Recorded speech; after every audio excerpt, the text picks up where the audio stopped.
don't deserve, so that we are able to worship and glorify you. Be with us here tonight as we continue the service, Lord, in your Son's name. Amen. Thank you. You may be seated.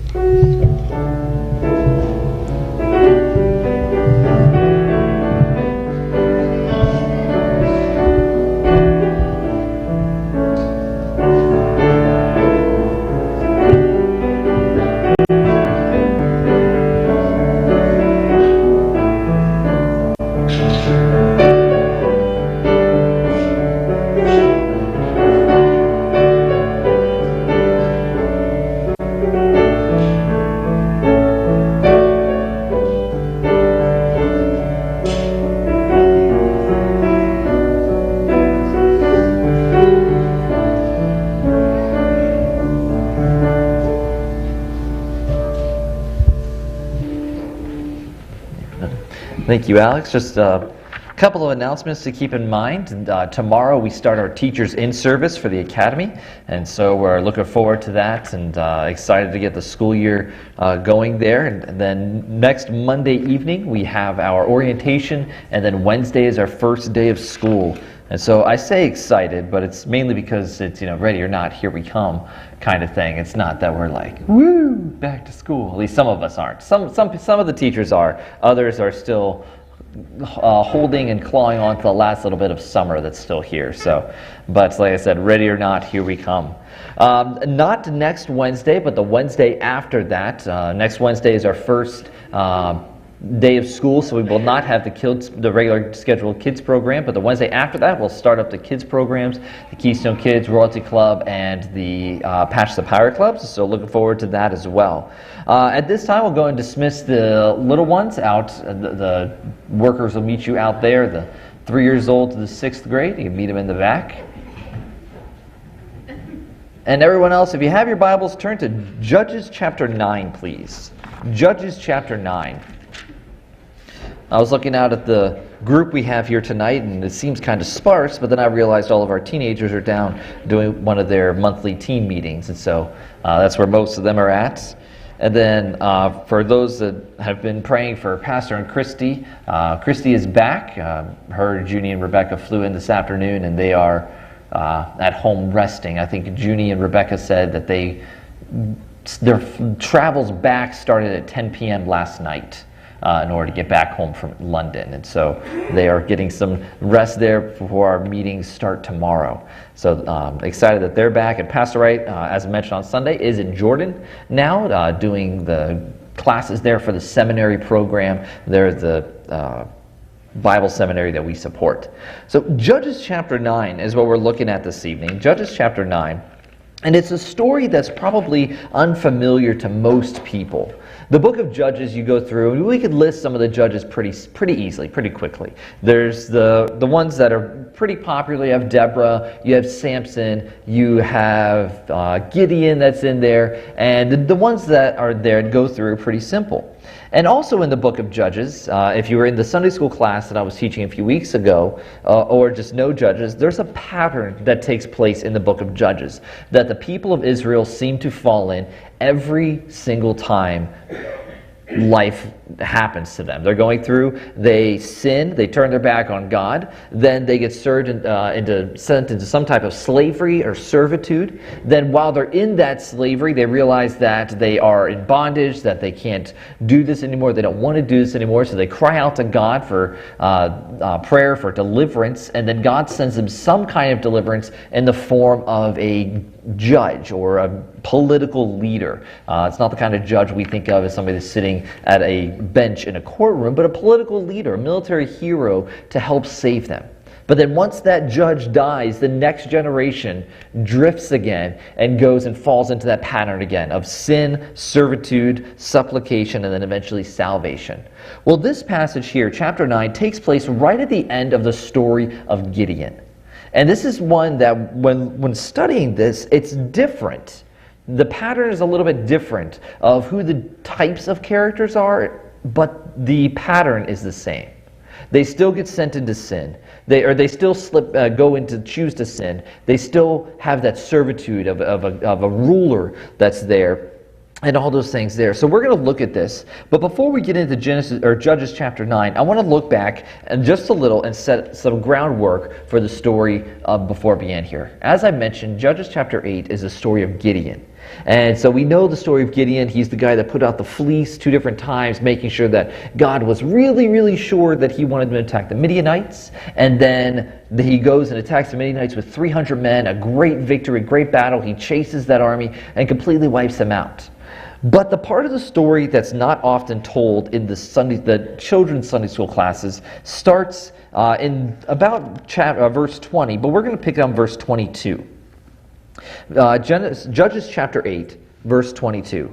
It says, "Then the men of Israel said unto Gideon, Rule thou over us, both thou and thy son, and thy son's sons also, for thou hast delivered us from the hands of Midian."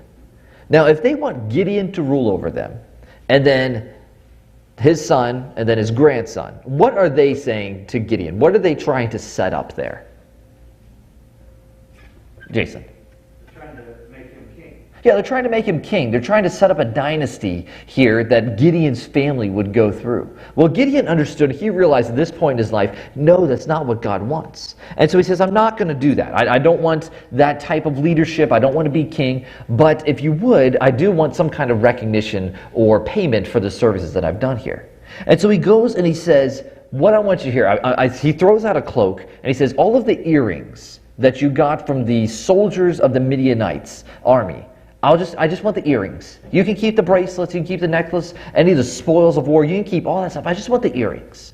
And so they're like, well, that's fine, no problem. So they start throwing in the earrings that he gets there. In verse 24, it goes through, it talks about how that's what he's doing. He wants the earrings that are there. And then verse 26, it says that the weight of the golden earrings that he requested was 1,700 shekels of gold. So 1,700 shekels of gold.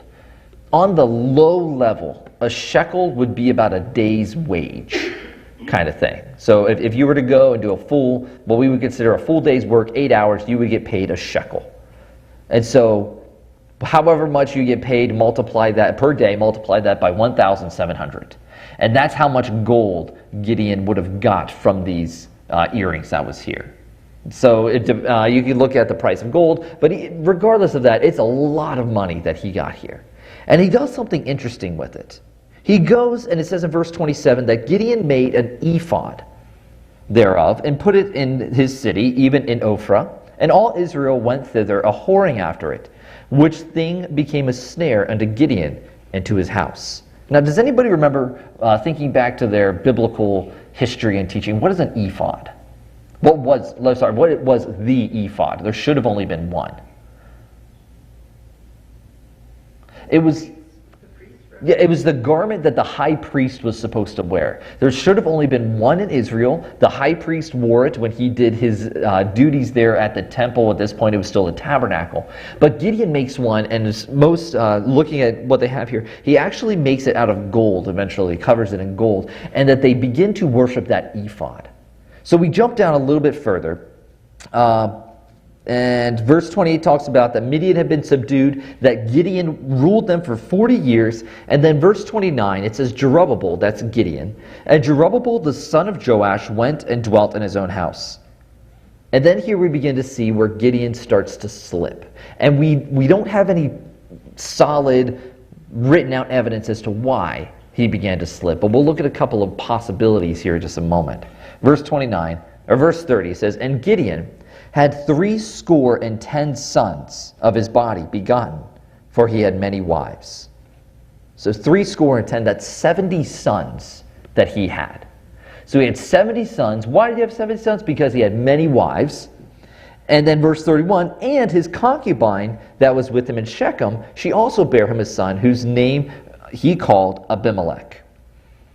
So Gideon goes, and why did he slip? Why did he fall into this? We don't know, but we do know that life had become easy for him. He had this power and fame and recognition of going and being the conquering hero that drove the Midianites out. After the battle takes place, very little recognition is given to God by Gideon.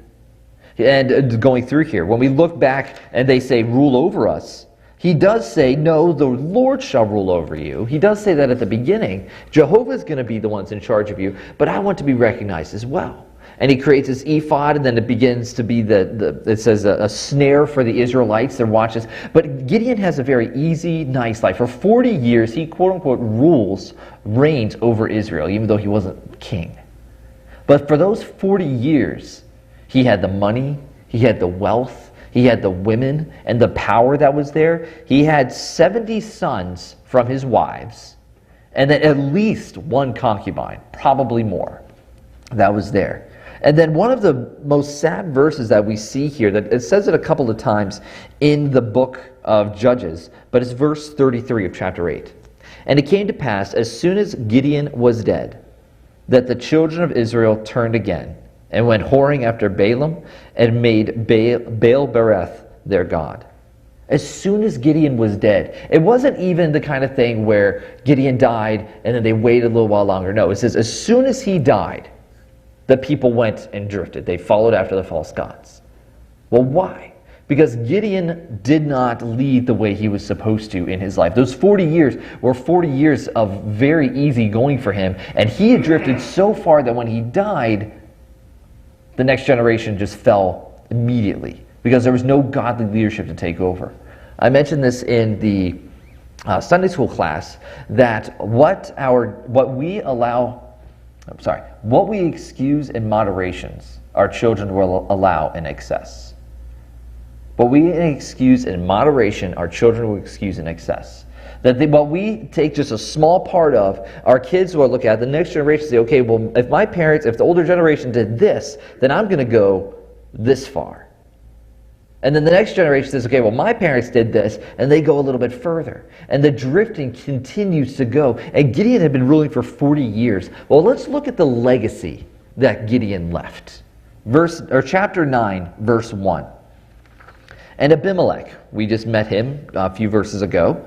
Abimelech, the son of Jerubbaal, who's Gideon, went to Shechem, unto his mother's brethren, and communed with them, and with all the family of the house of his mother's father, saying, Speak, I pray you, in the ears of all the men of Shechem, whether it is better for you either that all the sons of Jerubbaal, which are 70 persons, reign over you, or that one reign over you.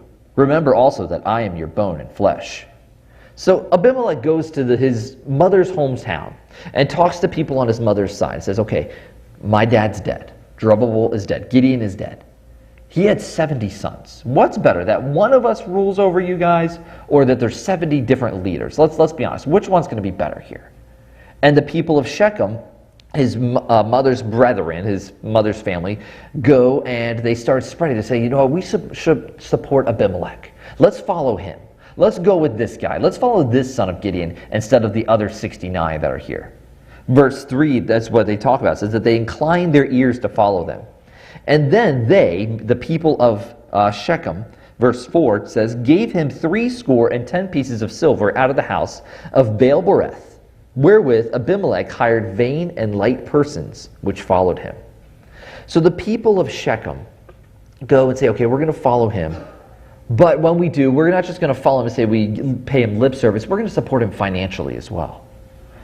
Well, what blows my mind here is, again, to see how far Gideon allowed himself to drift and how far he turned his back on God. Because if we completely ignore the fact that he had possibly 70 wives going through here, the many different concubines, one of the women that Gideon chose to be with came from a place where there was a temple to Baal-bereth, one of the false gods that was there, and a temple big enough that they could pull stuff out of the treasury to support this military leader, to support Abimelech. That's what Gideon had gone through there. And so they said, all right, we'll do this. And Abimelech goes, uses that money, hires these, it says, vain and light persons, that basically the scum that are there. And when he did that, Abimelech took his men and went to Ophrah, the home city of Gideon, in verse 5. And he went into his father's house at Ophrah, and slew his brethren, the sons of Jerubbaal, being 70 persons, upon one stone. Notwithstanding, yet Jotham, the youngest son of Jerubbaal, was left, for he hid himself. So Abimelech goes to his dad's house, captures his brothers, and executes them one by one at a stone that's there in the area. Kills every single one of them except for one. The youngest one's able to escape. We don't know how young he was, but he was young enough, or that he was old enough here to realize what was going on and run away. And so that's what he did there. Now, there's a couple of things here that I want to look at. The sin, first of all, the pattern, as I mentioned, is similar, but it has the differences there. The sin here is not a situation where the people are simply sinning against God because they had bad leadership. But they are moving and making the choice there. And they made their own choices, but Gideon did not leave good leadership behind for him there, for them to follow, for them to go with. Gideon had drifted. Life had become easy, allowed himself to be wooed by the pleasures of the secular world, and then he had fallen there. And by his poor leadership, Abimelech came along and goes through, and he is now going around conquering these little towns and conquers Shechem, murders his brothers there so that he can be the one that's now in charge. He's the one that's leading. He's the one that's ruling. So they go through there, and they send themselves into slavery under this guy, Abimelech. We're not going to read the whole passage here, but verses 7 through about verse 22 talk about how the youngest son of Gideon, Jotham, gets up and says, guys, he stands on a hillside outside of Shechem, and he says, let me tell you a story. And he goes through several different plants. A parable is what it was. He goes through the plants, and he says that the forest was looking for somebody to rule over them. And he says in verse 9, he says that they asked the olive tree, will you lead us? And the olive tree says, no, I'm not going to do that. And so verse 11, he asked the fig tree if he would be king of the forest. No, I'm not going to do that. Then they go to the grapevine in verse 13. Will you lead us? No, I'm not going to do that. And then finally they go through all the trees, and they finally get to verse 15, the bramble. If you've ever done any type of hiking or major gardening, you know what bramble is. That's the thorns and the thickets that are there, the ones that come up and they get in the way. It's hard to get rid of, always a challenge there. There was one time when I was running through the woods, just playing around when I was younger, and I became very good friends with a bramble patch. Running through, not knowing it was there, but as I was running and pumping my arms, 4 of the thorns got caught in my arm.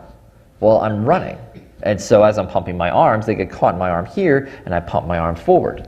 Now, they're not the marks aren't there anymore, but let me tell you, there was 4 really cool scars going across my arm there for about a year and a half. But that's what brambles are. They're not helpful. They're not useful. Thorns there themselves are part of the curse that God allowed to come after Adam and Eve had sinned. And they go, and the forest in this parable goes to the bramble, says, will you be our king? And the bramble in verse 15 says, if in truth ye anoint me king over you, then come out and put your trust in my shadow. And if not, let fire come out of the brambles and devour the cinders of Lebanon. Now therefore, it goes on there.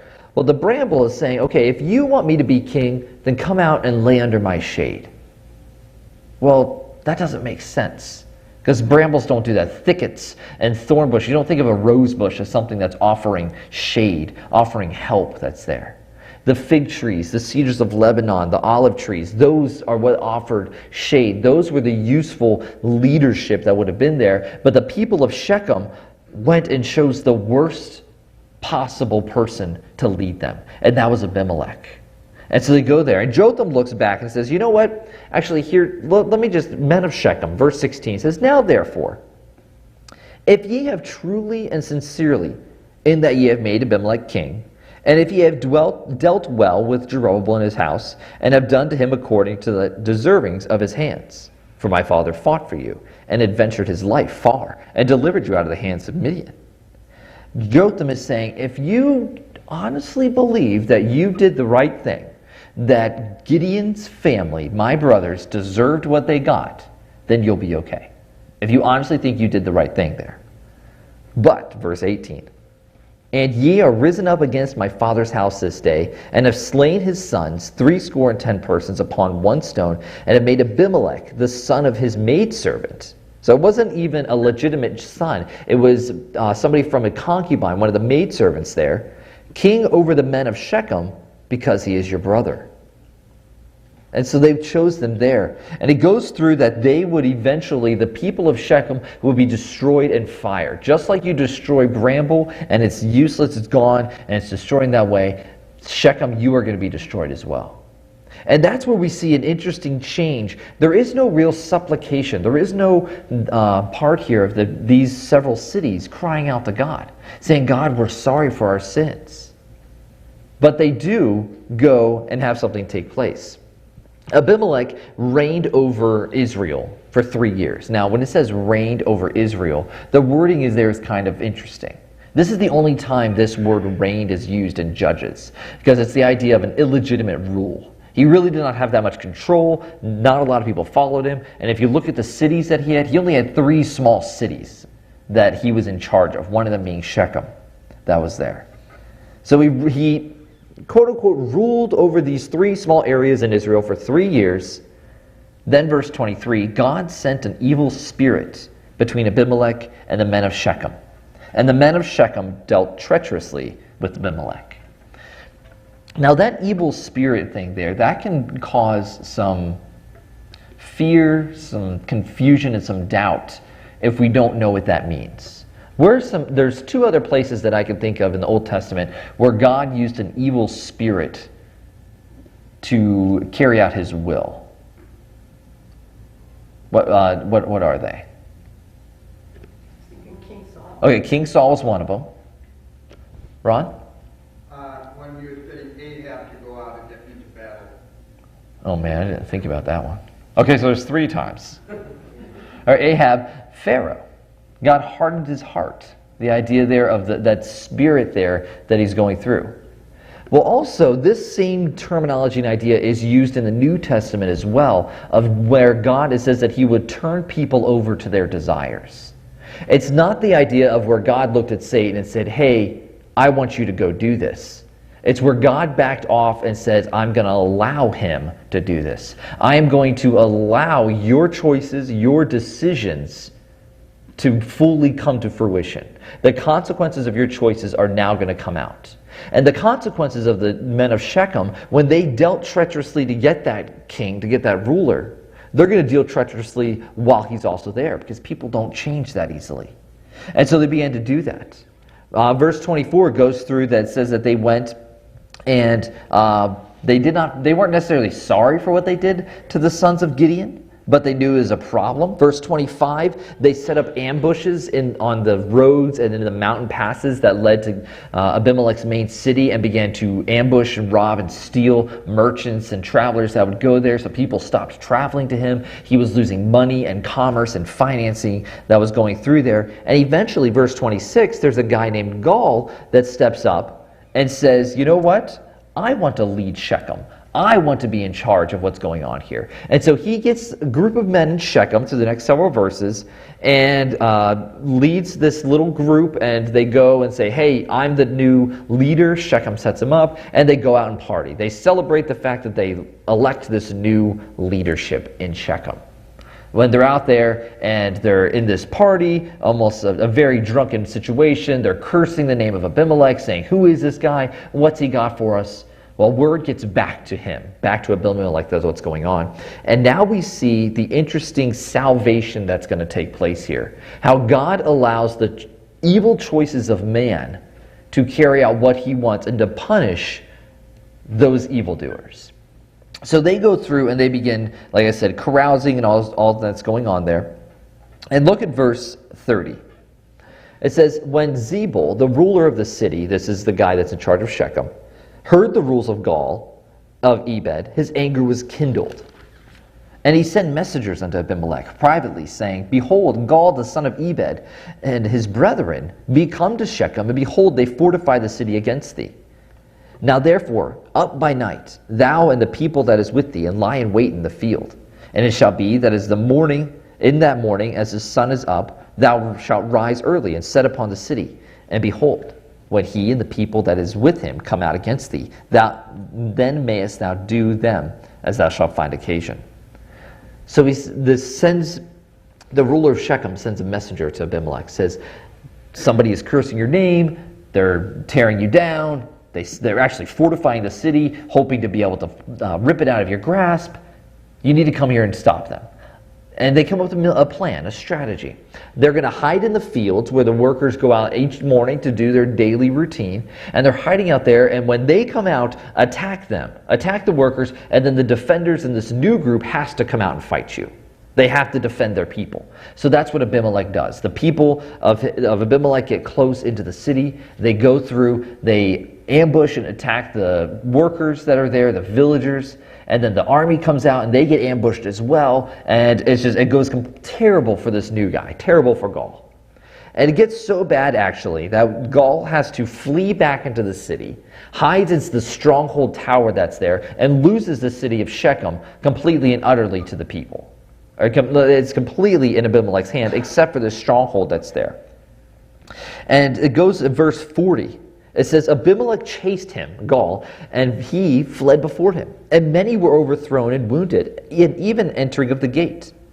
And so they go through, and while they're doing this, while they're destroying them, taking them through, and they get into verse 45, and Abimelech fought against the city all that day. And he took the city, and slew the people that was therein, and beat down the city, and sowed it with salt.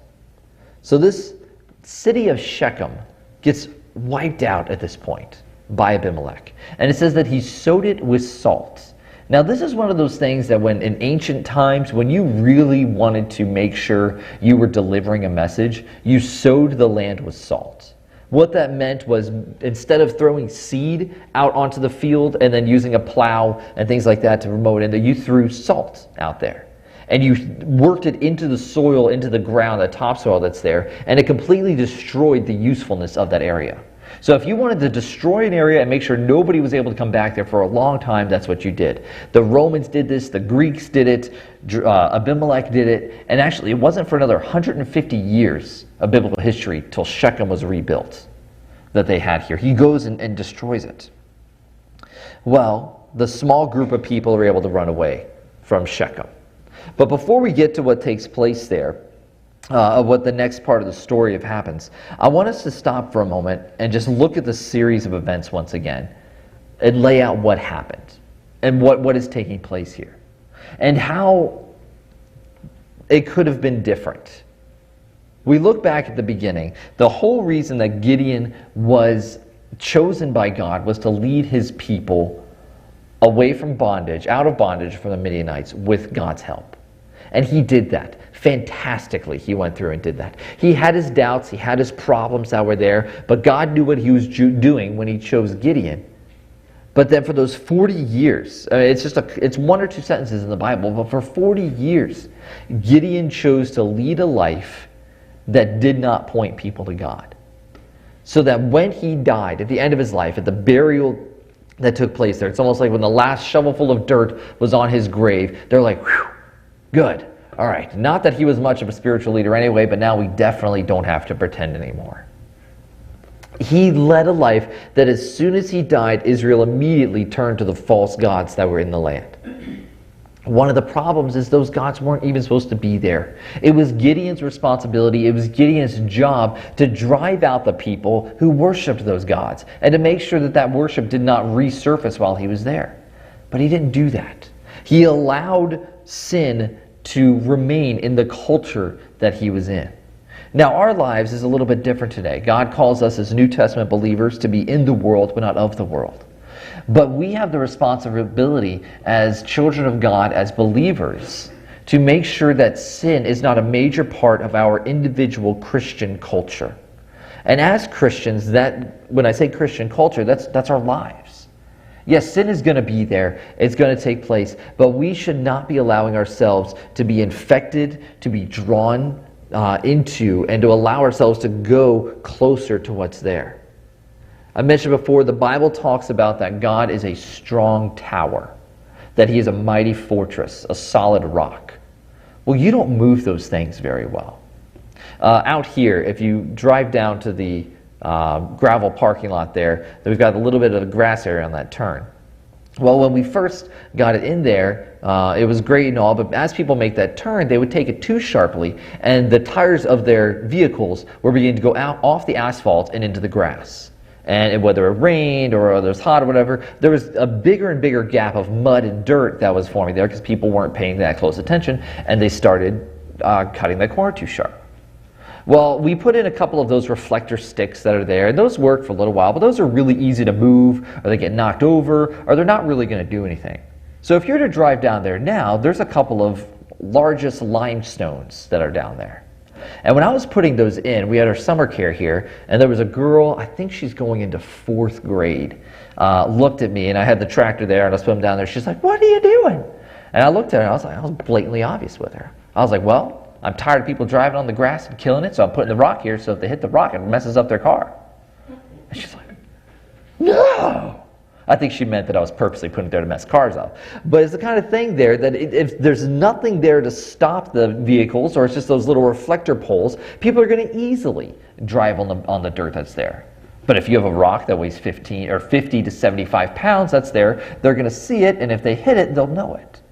Now, honestly, I wanted one that was like this big, but Dave DeHaven's like, "Well, if you put a big one there and you move it, we're going to have to move it eventually." And I didn't want to move a big rock again, so we have the little ones that are like this. But it still gets the job done. But that's the same thing that's there with God. Those rocks that are there are not simple to move. Well, God, it's not even that He's not simple to move. He won't move. He won't drift. If we ever find ourselves separated from God, it's because we left Him. We turned our back and walked away. That was there, is what took place there. And that's what Gideon did. Is, again, whatever the specifics are, we don't know, but we know that when he left, the next generation was like, "All right, good, that's over, let's move on." And we have to be blatantly and purposely careful that we don't allow that to happen to us, that we don't allow the sin into our own lives so that the next generation looks at it and excuses it and moves on past what we were doing. Not only that, but then we see Abimelech and the men of Shechem and their choices. Through his own greed and through Shechem's idea of wanting to possibly be the royal city if Abimelech was king, they go and they finance this military massacre of killing off the other sons of Gideon. And they go through there, and there's no way to justify that whatsoever. But eventually, after 3 years, the Shechemites, the people of Shechem, and Abimelech, they don't get along anymore. And so they start fighting each other. And it gets to the point where the people who actually supported Abimelech are punished by God through Abimelech for their dealings with the sons of Gideon. Well, what about Abimelech? Does he just get away with this? No, he does not. It's actually comical what happens to Abimelech. So as I mentioned, in Shechem, there was a tower that had been controlled there by the different people. The tower had been overrun, had been destroyed. He sows the salt into the land. Well, some of those forces that had fought against him ran to another city of Thebez. And when he went to Thebez, they went there, and again, there was a strong tower inside of it, a last resort that was there. Look at verse 51.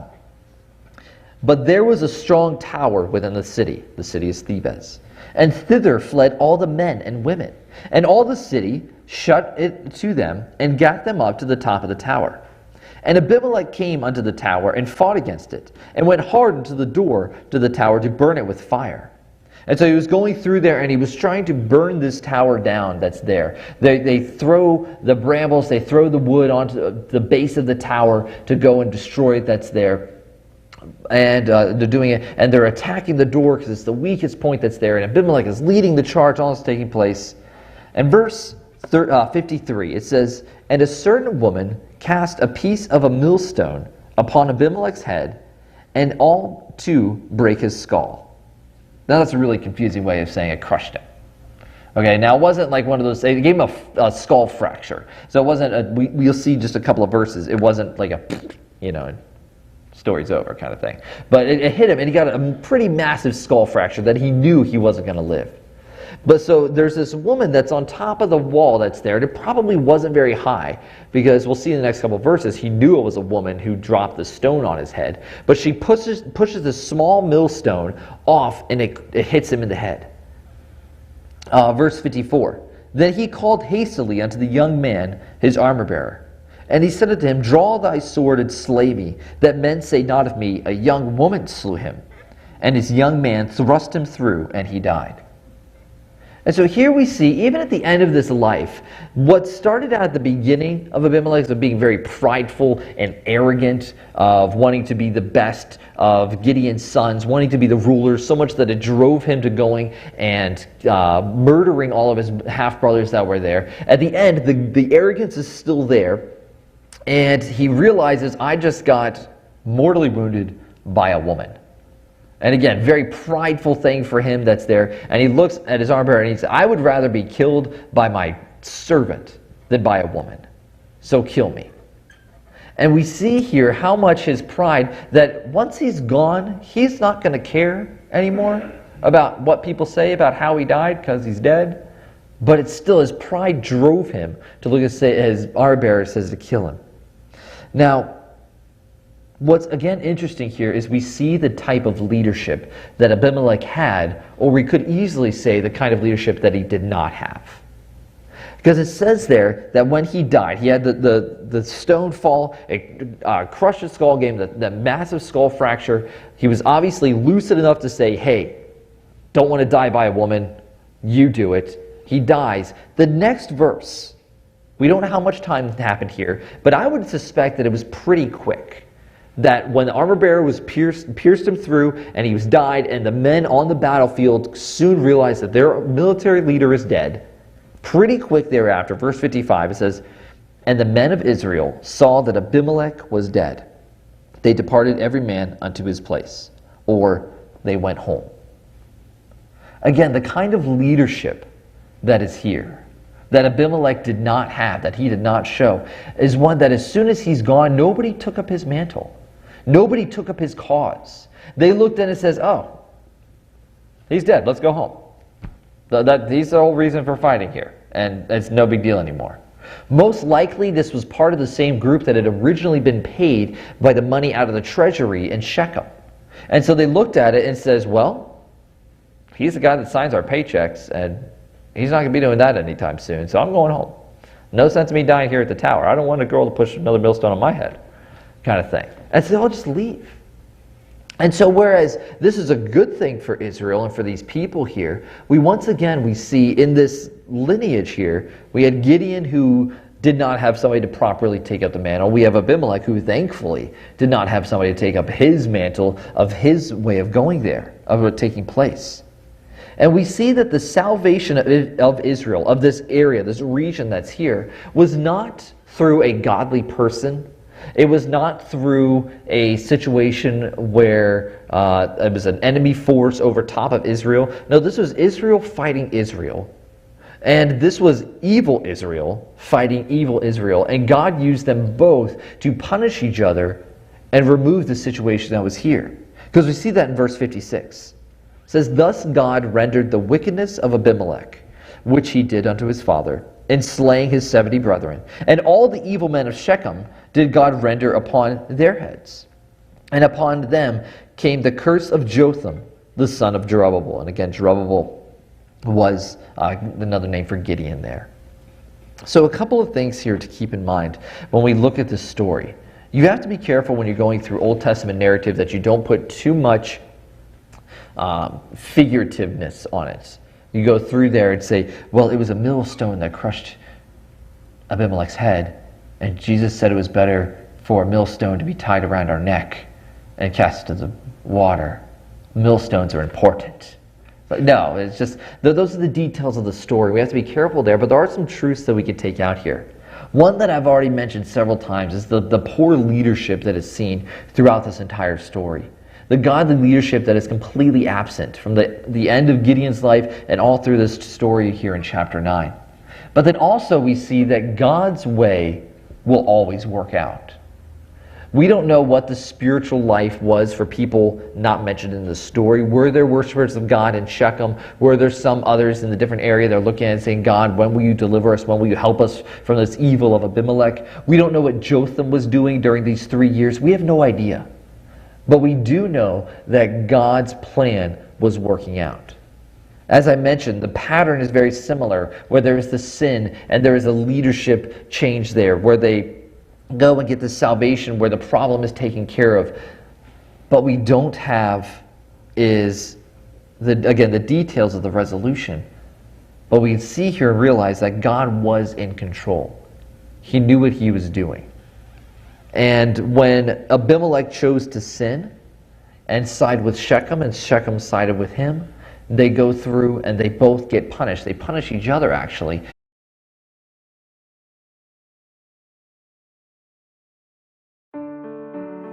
They say a picture is worth 1,000 words, and I'm hoping that this video will be worth 1,000 words on this webpage. Hi, I'm Pastor Wright from Keystone Baptist Church. Thank you for taking the time to visit our website today. Unfortunately, words on a page can only do so much to give you a feel for a church. There's no substitute for actually visiting. You probably already know that. But sometimes walking into a strange place with people you don't know is a little intimidating. That's why we've created this video. I want to give you a visual tour of what to expect when you're our guest here at church. When you arrive at the church, you can park in either the front or the back parking lot, but you'll probably end up parking in the back parking lot because there are more spaces here. From that parking lot, look for the wide sidewalk that'll lead you into the west wing. The west wing doors will take you into a hallway that'll take you to the foyer, and in that foyer is an information desk. There'll be somebody at that information desk that can help you get your children to Sunday school, the nursery, or wherever else you need. Don't forget, anytime during the process of coming in, our church family will be happy to help you. Just ask somebody. They'll point you in the right direction. Families are always concerned about the care for their children. When you arrive here at the information desk, one of our church members will either be behind this desk or right outside the desk. They'll help you get to the right place. On Wednesday night, we have our Patch Club, Keystone Kids, and Royalty Club. Those young people will go to the different areas, and then the adults will be here in the auditorium for the Bible study. Now, for those of you who have young children, our nursery is down the hallway on the east wing. As you go down that hallway, you'll find that there are two doors. If you go to the last door, there's a procedure for picking up and dropping off your child. When you pick up and drop off your child, our nursery workers will give you some information and they'll answer your questions for you. Those workers rotate from service to service under the direction of Mrs. Skidmore. Now, I know, because I'm the father of 3 children, that the last thing you want to hear is your child crying when you leave. But that's a normal thing. When you leave the nursery, you'll be given one of these. It is a parent pass, and it's a pager. If our staff cannot get your child settled down, or if they need you during the service for any reason, they can page you anywhere in our building. Rest assured, making your children feel comfortable is one of our highest priorities. Our Sunday morning service begins at 10 o'clock with traditional hymns, Bible reading, prayer, and then a Bible-based message. When I get up to begin the message, I will dismiss those who are 3 years old through the 3rd grade to go to our junior church program. They'll go out the auditorium and into the foyer. Our workers will meet them there and take them to their classrooms. The service begins at 10 o'clock, and it'll go to between 11:15 and 11:30. When the service is over, the junior church workers will bring the young people back up and bring them directly to you. The same thing is true for Sunday night, except Sunday nights there is no junior church, and our young people sit in the church service with their families. There's a lot more that I would like to show you, but we're about out of time. We'll put some more clips at the end of this video if you have time to watch them. But you've seen the basic layout of our church and the services.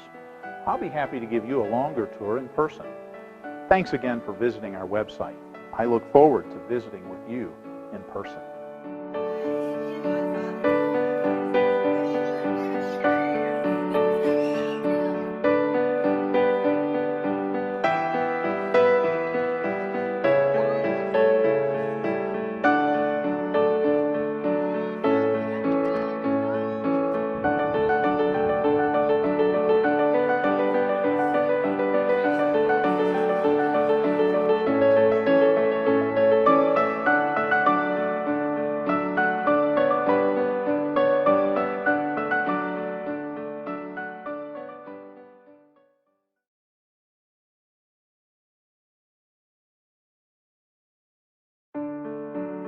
They say a picture is worth 1,000 words, and I'm hoping that this video will be worth 1,000 words on this webpage.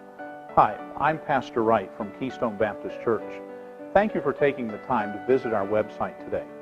Unfortunately, words on a page can only do so much to give you a feel for a church. There's no substitute for actually visiting. You probably already know that. But sometimes walking into a strange place with people you don't know is a little intimidating. That's why we've created this video. I want to give you a visual tour of what to expect when you're our guest here at church. When you arrive at the church, you can park in either the front or the back parking lot, but you'll probably end up parking in the back parking lot because there are more spaces here. From that parking lot, look for the wide sidewalk that'll lead you into the west wing. The west wing doors will take you into a hallway that'll take you to the foyer, and in that foyer is an information desk. There'll be somebody at that information desk that can help you get your children to Sunday school, the nursery, or wherever else you need. Don't forget, anytime during the process of coming in, our church family will be happy to help you. Just ask somebody. They'll point you in the right direction. Families are always concerned about the care for their children. When you arrive here at the information desk, one of our church members will either be behind this desk or right outside the desk. They'll help you get to the right place. On Wednesday night, we have our Patch Club, Keystone Kids, and Royalty Club. Those young people will go to the different areas, and then the adults will be here in the auditorium for the Bible study. Now, for those of you who have young children, our nursery is down the hallway on the east wing. As you go down that hallway, you'll find that there are two doors. If you go to the last door, there's a procedure for picking up and dropping off your child. When you pick up and drop off your child, our nursery workers will give you some information and they'll answer your questions for you. Those workers rotate from service to service under the direction of Mrs. Skidmore. Now, I know, because I'm the father of 3 children, that the last thing you want to hear is your child crying when you leave. But that's a normal thing. When you leave the nursery, you'll be given one of these. It is a parent pass, and it's a pager. If our staff cannot get your child settled down, or if they need you during the service for any reason, they can page you anywhere in our building. Rest assured, making your children feel comfortable is one of our highest priorities. Our Sunday morning service begins at 10 o'clock with traditional hymns, Bible reading, prayer, and then a Bible-based message. When I get up to begin the message, I will dismiss those who are 3 years old through the 3rd grade to go to our junior church program. They'll go out the auditorium and into the foyer. Our workers will meet them there and take them to their classrooms. The service begins at 10 o'clock, and it'll go to between 11:15 and 11:30. When the service is over, the junior church workers will bring the young people back up and bring them directly to you. The same thing is true for Sunday night, except Sunday nights there is no junior church, and our young people sit in the church service with their families. There's a lot more that I would like to show you, but we're about out of time. We'll put some more clips at the end of this video if you have time to watch them. But you've seen the basic layout of our church and the services. I'll be happy to give you a longer tour in person. Thanks again for visiting our website. I look forward to visiting with you in person.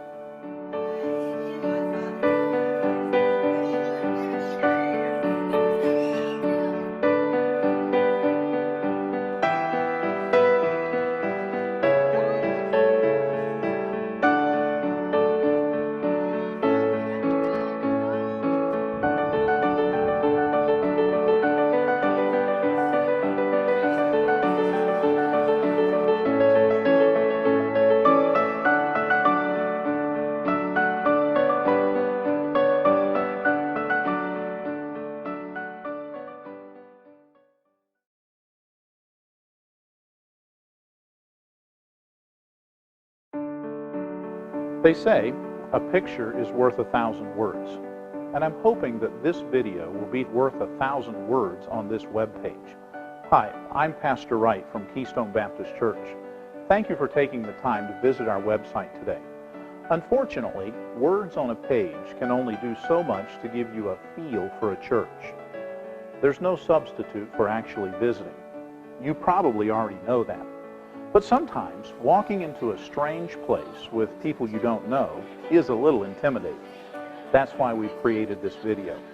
I want to give you a visual tour of what to expect when you're our guest here at church. When you arrive at the church, you can park in either the front or the back parking lot, but you'll probably end up parking in the back parking lot because there are more spaces here. From that parking lot, look for the wide sidewalk that'll lead you into the west wing. The west wing doors will take you into a hallway that'll take you to the foyer, and in that foyer is an information desk. There'll be somebody at that information desk that can help